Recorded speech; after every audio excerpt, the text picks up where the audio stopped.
السلام علیکم ورحمۃ اللہ وبرکاتہ۔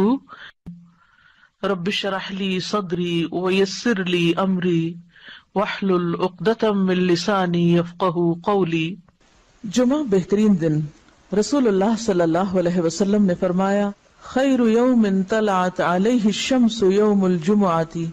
فیہ خلق آدم وفیہ ادخل الجنہ وفیہ اخرج منہا ولا تقوم الساعة الا فی یوم الجمعہ۔ بہترین دن جس پر سورج طلوع ہو کر چمکے جمعہ کا دن ہے۔ اسی دن آدم علیہ السلام پیدا ہوئے، اسی دن جنت میں داخل کیے گئے، اسی دن جنت سے زمین پر اتارے گئے، اور قیامت بھی جمعے کے دن قائم ہوگی۔ جمعے کی فرضیت، ارشاد باری تعالی ہے،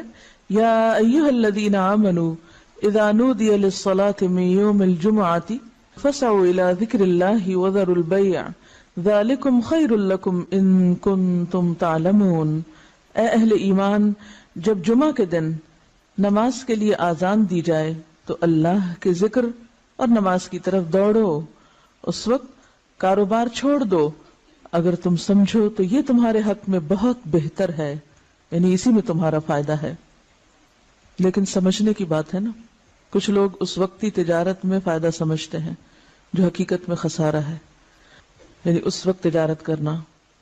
یا اس وقت دنیا کے کام کرتے رہنا اور اللہ کی پکار پر لبیک نہ کہنا۔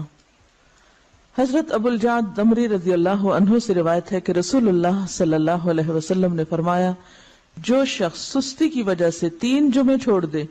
تو اللہ تعالیٰ اس کے دل پر مہر لگا دیتا ہے۔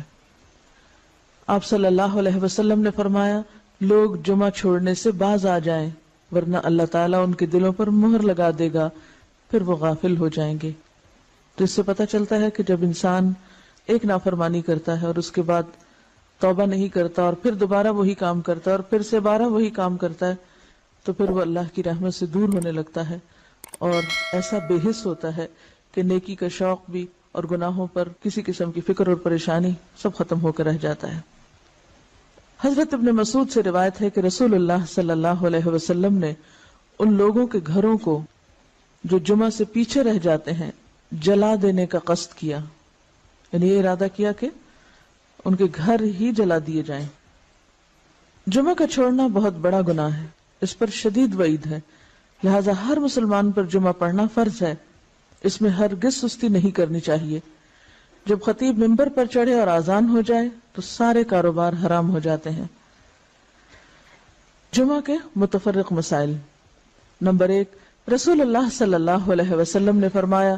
جس کا اللہ اور آخرت کے دن پر ایمان ہے اس پر جمعہ فرض ہے۔ مریض، مسافر، عورت، نابالغ لڑکا اور غلام جمعہ کی فرضیت سے مستثنی ہے، یعنی ان پر جمعہ فرض نہیں، اگر چاہیں تو پڑھ لیں، نہیں تو ظہر کی نماز بھی کافی۔ نمبر 2، نبی صلی اللہ علیہ وسلم نے فرمایا، جو شخص جمعہ کے روز خوب اچھی طرح نہائے اور پا پیادہ یعنی پیدل مسجد میں جائے، امام کے نزدیک ہو کر دل جمی سے خطبہ سنے، یعنی ادھر ادھر غفلت کے ساتھ نہیں بلکہ پوری توجہ کے ساتھ اگلی صفوں میں بیٹھ کر، اور کوئی لغو بات نہ کرے، تو اس کو ہر قدم پر 1 برس کے روزوں کا اور اس کی راتوں کے قیام کا ثواب ہوگا، یعنی اتنا فضیلت والا عمل ہے اگر کوئی شخص پوری توجہ اور محبت اور شوق کے ساتھ کرے۔ حضرت سلمان فارسی رضی اللہ عنہ سے روایت ہے کہ رسول اللہ صلی اللہ علیہ وسلم نے فرمایا، جو شخص جمعہ کو نہائے اور جس قدر پاکی حاصل ہو سکے کرے، یعنی اپنے جسم کی بھی صفائی، اپنے بالوں کی، ہر چیز کی، پھر تیل یا اپنے گھر سے خوشبو لگائے جو بھی میسر ہو، یعنی تھوڑا اہتمام کے ساتھ نکلے، اور مسجد کو جائے، وہاں 2 آدمیوں کے درمیان راستہ نہ بنائے، یعنی لوگوں کی گردنیں نہ پھلانگے یا ان کو پریشان نہ کرے آگے جانے کے لیے، یعنی جہاں جگہ ملے وہیں بیٹھ جائے، پھر اپنے مقدر کی نماز پڑھے، پھر دوران خطبہ خاموش رہے، تو اس کے گزشتہ جمعہ سے لے کر اس جمعہ تک کے گناہ بخش دیے جاتے ہیں۔ اب یہاں پر گناہوں کی بخشش کس چیز کے ساتھ منسلک ہے کہ انسان اپنی ذات سے کسی کو تکلیف نہ دے، یعنی صرف اتنا نہیں کہ آپ خود شوق سے چلے ہیں نیکی کرنے، عبادت کرنے، اور اپنے شوق میں دوسروں کے لیے باعث اذیت ہیں، ایسا نہیں ہونا چاہیے۔ رسول اللہ صلی اللہ علیہ وسلم نے فرمایا، جو شخص غسل کر کے جمعہ کے لیے آتا ہے اور خطبہ شروع ہونے تک جس قدر ہو سکے نوافل ادا کرتا ہے، پھر خطبہ جمعہ شروع سے لے کر آخر تک خاموشی کے ساتھ سنتا ہے تو اس کے گزشتہ جمعہ سے لے کر اس جمعہ تک اور مزید 3 دن کے گناہ معاف کر دیے جاتے ہیں۔ حضرت عبداللہ بن عباس رضی اللہ عنہ فرماتے ہیں مسجد نبوی کے بعد جو سب سے پہلا جمعہ پڑھا گیا وہ بحرین کے گاؤں جوافہ میں عبد القیس کی مسجد میں تھا۔ اس سے کیا پتہ چلتا ہے کہ جمعہ صرف بڑے شہر میں نہیں بلکہ گاؤں وغیرہ میں بھی پڑھا جا سکتا ہے، یا جہاں بھی لوگوں کی آبادی ہو اکٹھے رہتے ہوں وہاں پر جمعہ پڑھنا چاہیے، یہ جمعے کا اہتمام کیا جانا چاہیے۔ یہاں اس موقع پر میں یہ یاد دہانی آپ کو کرا دوں کہ جن خواتین کے لڑکے ہیں خاص طور پر ان کو، اپنے شوہروں کو، اپنے مرد رشتہ داروں کو یہ احادیث ضرور پڑھوا دیں یا ان کو یاد دہانی کرا دیں تاکہ وہ اگر جاتے بھی ہیں جمعہ پڑھنے تو شوق سے جایا کریں اور ان آداب کا خیال بھی رکھیں جو رکھنے چاہیے۔ اسد بن زرارہ نے نقی الخدمات کے علاقے میں بنو بیازہ کی بستی حزم النبیت جو مدینہ سے 1 میل کے فاصلے پر تھی اس میں جمعہ قائم کیا۔ حضرت عبداللہ بن عمر مکہ اور مدینہ کے درمیان بسنے والے لوگوں کو جمعہ پڑھتے دیکھتے تو اعتراض نہ کرتے۔ نمبر 4، حنین کے دن بارش ہو رہی تھی تو رسول اللہ صلی اللہ علیہ وسلم نے اپنے منادی کو حکم دیا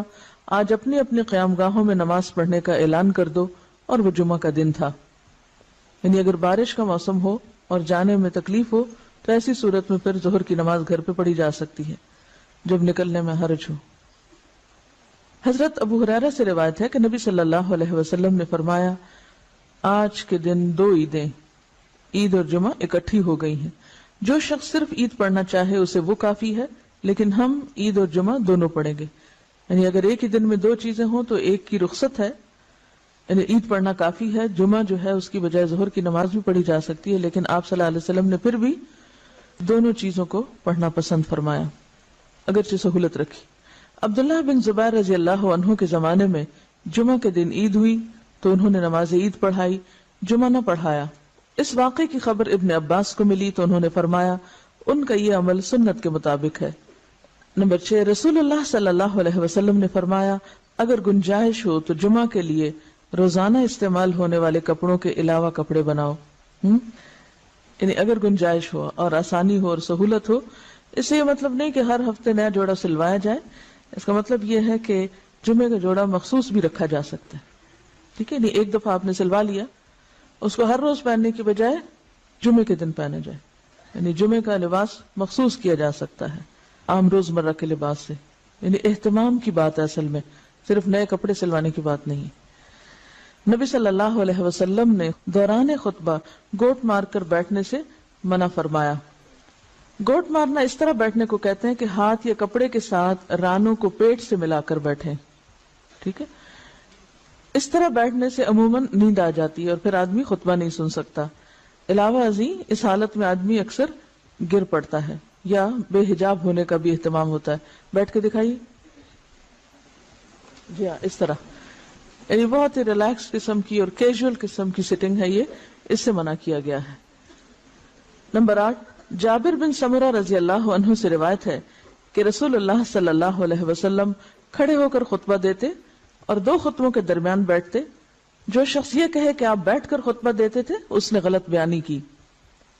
حضرت کعب بن عجرہ سے روایت ہے کہ وہ مسجد میں داخل ہوئے اور عبد الرحمن ابن ام الحکم بیٹھے ہوئے خطبہ دے رہے تھے۔ کعب نے کہا اس خبیث کی طرف دیکھو، بیٹھے ہوئے خطبہ دیتا ہے، حالانکہ اللہ تعالیٰ فرماتے ہیں وَإِذَا رَأَوْا تِجَارَةً أَوْ لَهْوًا انفضوا إِلَيْهَا وَتَرَكُوكَ قَائِمًا،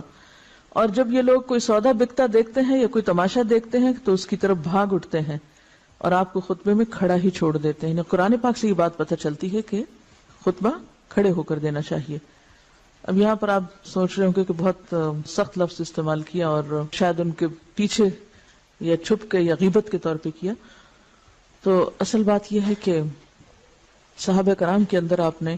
ایک چیز دیکھی ہوگی کہ وہ سنت کے خلاف کوئی چیز برداشت نہیں کرتے تھے، کیونکہ وہ اللہ کے رسول صلی اللہ علیہ وسلم کو اپنی ذات، اپنی اولاد، اپنے والدین، اپنی ہر چیز سے زیادہ محبوب رکھتے تھے اور آپ کی باتوں کو بھی اسی طرح اہمیت دیتے تھے، لہٰذا کہیں وہ کوئی چیز آپ کی سنت کے خلاف ہوتے دیکھتے تو وہ ان کے لیے بہت ہی سخت ہوتی اور اسی لیے سخت الفاظ بھی استعمال کر جاتے۔ تو بات یہ کہ اسی کا نام من احب للہ و ابغض للہ ہے، و آتا للہ و منع للہ۔ جب ہم دین میں محبت کی بات کرتے ہیں تو ہم سمجھتے ہیں کہ محبت پھر جائز ناجائز ہر بات پہ محبت، یہ بات غلط ہے۔ ٹھیک ہے، درست چیز کو اپریشیٹ کیا جائے اور جو غلط بات ہے اس کو غلط بتایا جائے، اور غلطی جتنی زیادہ بڑی ہو اس کے لیے اتنا ہی فرم ہونا چاہیے، اس کے لیے پھر ڈھیلا ڈھالا رویہ نہیں اختیار کرنا چاہیے، جبکہ بات پوری طرح دوسروں کو بتائی بھی جا چکی ہو۔ لیکن ایک بات یاد رکھیے کہ صحابہ کرام کا جو باہم تعلق یا واسطہ تھا، ان کی جو تربیت جس ڈھنگ پر ہوئی تھی، وہاں ذات اور انا اور میں اور شخصیت پرستی جیسی چیزیں نہیں تھی، وہاں محبت بھی اللہ کے لیے تھی اور بغض بھی اللہ کے لیے تھا، اور اس کے ساتھ ساتھ وہ کسی چیز کو اپنی ذاتی وقار کا مسئلہ نہیں بناتے تھے، اس کو پرسنلی نہیں لیتے تھے۔ ہم کوئی چیز نہ بھی ہو تو اس کو پرسنل بنا لیتے ہیں، یعنی کوئی شخص کسی سے کچھ کہہ رہا ہو تو ہم اس کو اپنے خلاف لے لیتے ہیں، اور اپنی ذات کے بارے میں ہمیشہ بہت ہی سمپیتھیٹک اور بہت سینسٹیو اور بہت کانشیس اور بہت مہربان رہتے ہیں، اٹھتے بیٹھتے چلتے پھرتے تکلیفوں کا ذکر بھی کرتے رہتے ہیں۔ کبھی ہمیں یہ بھی سوچنا چاہیے کہ جب ہم بہت زیادہ تکلیفوں کا ذکر کرتے ہیں تو کہیں ہم اللہ تعالیٰ کا شکوہ تو نہیں کر رہے ہوتے؟ تھوڑی دیر کے لیے سوچیں، یہ مسئلہ وہ مسئلہ، یہ پریشانی وہ پریشانی، یہ بیماری وہ بیماری، یہ تکلیف وہ تکلیف، یعنی تھوڑی دیر کے لیے اس بات پر اگر غور کریں کہ ہر وقت ہماری زبان سے شکوے شکایات ہی نکلتے رہیں تو ہمیں کیا معلوم نہیں کہ ہر نقصان، ہر تکلیف، ہر بیماری اللہ کے اذن سے ہی آتی ہے، اور ہر چیز اسی کے ہاتھ میں، وہ جب چاہے۔ اللہم لا مانع لما اعطیت ولا معطی لما منعت ولا ينفع ذا الجد منک الجد۔ یعنی اگرچہ تکلیف یا بیماری یا دکھ کے اظہار کرنے میں کوئی گناہ کی بات نہیں ہے، لیکن اللہ سے محبت کے ادب کے خلاف ہے۔ جس سے آپ محبت کرتے ہیں آپ اس کی شکایتیں راہ چلتے تھوڑی کرتے رہتے ہیں، کیوں کرتے ہیں؟ ہاں، سمجھ رہے ہیں میں کیا کہہ رہی ہوں؟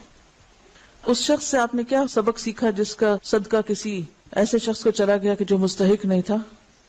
اور وہ دل میں تکلیف میں بھی تھا، پریشان بھی تھا، تو کیا کہا؟ اللہم لک الحمد۔ ہم یہ اخلاق اور ادب نہیں سیکھ سکتے؟ ہاں سیکھ سکتے ہیں۔ مثلا ایک ڈاکٹر کے پاس جا کے بتانا کہ میں بیمار ہوں، اس میں کوئی برائی نہیں، لیکن ہر انسان کو بتانا میں بیمار ہوں، یہ اللہ کی محبت کے ادب کے خلاف ہے۔